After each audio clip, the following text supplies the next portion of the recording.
this is Fred. We're at the NAMM show 2025 here at the Peavey booth, and we're super excited to introduce the Josh Homme Decade 2. So this little guy here actually became famous from a YouTube video that Josh had posted when they asked him what the sound of Queens of the Stone Age. He pulls this amp out behind the curtain, and the internet kind of blew up. All of a sudden, this little amp, which we made back in the 80s, went from selling from $100 used to $800 to $1,000. So we decided to reach out to Josh and say, hey, we could still build that. And actually, we could probably make it a little bit better. So he was really excited about it. So we started with the Decade exactly the way it was. We added a switchable saturation on the front. We added a boost for the bass and the top end.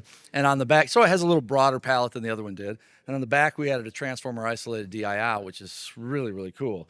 So that, in combination with this external speaker cabinet with this really cool stand, makes an amp that you can not only gig with in the studio, but you can gig with on the stage as well. So it's a really versatile amp, and honestly, the sound of Queens of the Stone Age. It's very cool.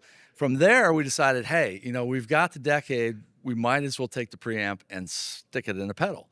So we decided we would introduce the Decade pedal. And from there, we never really want to be in the pedal business. We're like, well, how does that fit with Peavey and what we're doing? Because everybody's got a chorus pedal, a reverb pedal, delay pedal. There's gazillions of them out there. But we thought, there's a lot of cool amps that we made back in the day that deserve a reboot. So we brought back the Rockmaster preamp, which was a favorite among metal players. The Bandit Supreme, which a whole bunch of death metal bands were using that to record their album. We didn't even know about it.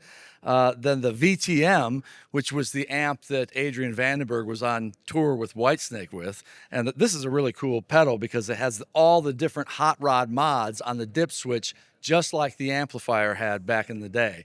So every popular mod there was for that for the amps of the day, we put them on dip switches. So you could literally hot rod your sound just by using the little switches. And never to forget the pedal steel players, because, we're all about taking care of the people that have always taken care of us. The Session preamp pedal is the Session pedal steel amp in a pedal. And it's also great not only for pedal steel, but anything that's got needs a lot of headroom and a lot of clean clarity. That is a perfect preamp for bass, acoustic, whatever you want to plug into it. So we're really excited about all these pedals and the new Josh Homme Decade 2, new NAMM 2025.